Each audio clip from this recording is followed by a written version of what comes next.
Olá, aqui é o pastor Eliezer Oliveira em mais um devocional e hoje começamos uma série nova que se chama Os Sete Pecados do Rei Davi, do portal bíblia.com, e o texto base de hoje é 2 Samuel, capítulo 11, verso 1, e assim a gente lê. Na primavera seguinte, época do ano em que os reis costumam sair para a guerra, Davi mandou Joabe, seu capitão, e os seus oficiais, e o exército israelita para atacar os inimigos. Eles venceram os amonitas e cercaram a cidade de Rabá, mas Davi ficou em Jerusalém. O tempo do pastoreio de ovelhas já havia passado.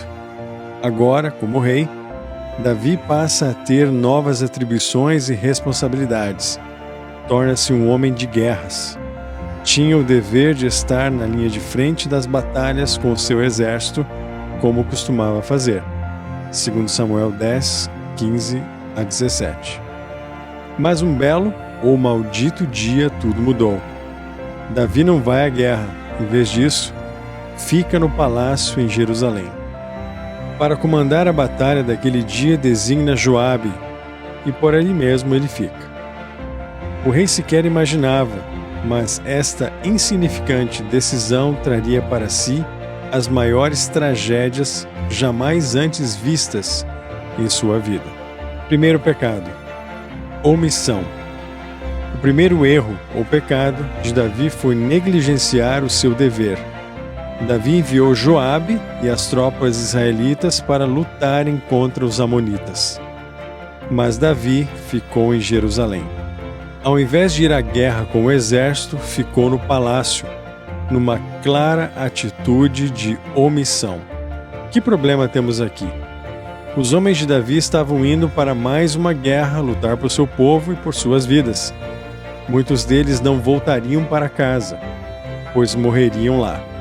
Enquanto isso, Davi ficaria ocioso, ou melhor, ocupado no desfrute dos luxos do palácio real. Definitivamente, o rei não agiu bem.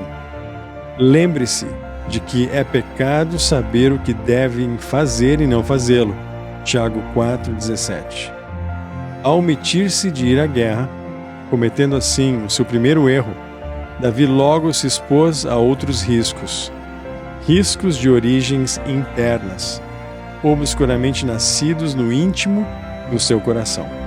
Davi sequer imaginava o que estava para acontecer, mas logo, dentro de poucos instantes, estaria exposto a uma terrível tentação. Tentação é o desejo veemente de praticar um erro. É um convite da natureza humana caída para que pratiquemos o que a lei divina condena.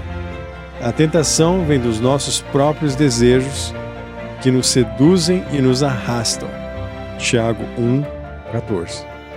Você lembra da história dos irmãos Caim e Abel? Ao sentir ciúmes, Caim desejou matar Abel, então Deus lhe disse: se você fizer o que é certo, será aceito. Mas se você não o fizer, tome cuidado.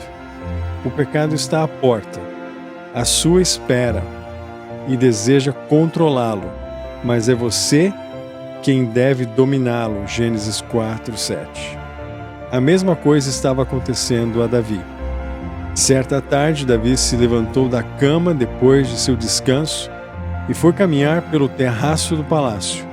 Enquanto olhava do terraço, reparou numa mulher muito bonita que tomava banho. 2 Samuel 11:2. Todos nós possuímos maus desejos e somos atraídos por eles. A tentação, embora não seja em si mesmo pecado, é uma situação crítica ocasionada pela presença da transgressão no coração humano. Quando cedemos à tentação, caímos em pecado. Gênesis 4:7. Davi tinha diante de si o desafio de vencer aquele convite ao erro. Lembremos que esse convite surgiu como consequência de seu primeiro ato falho, a omissão. Quanto ao tipo de tentação a que foi submetido, o texto é claro. Reparou numa mulher muito bonita que tomava banho. Aprendamos com as histórias de Davi e Caim.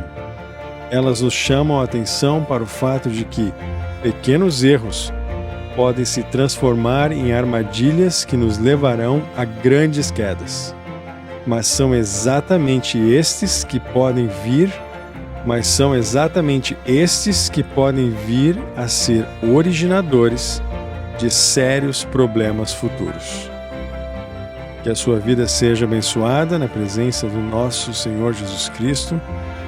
Aproveite mais uma vez esse momento para compartilhar esse conteúdo, deixando aqui também o seu comentário, sua sugestão, o seu pedido de oração e o mais importante, nunca se esqueça de que o mundo é deles, mas o céu é nosso.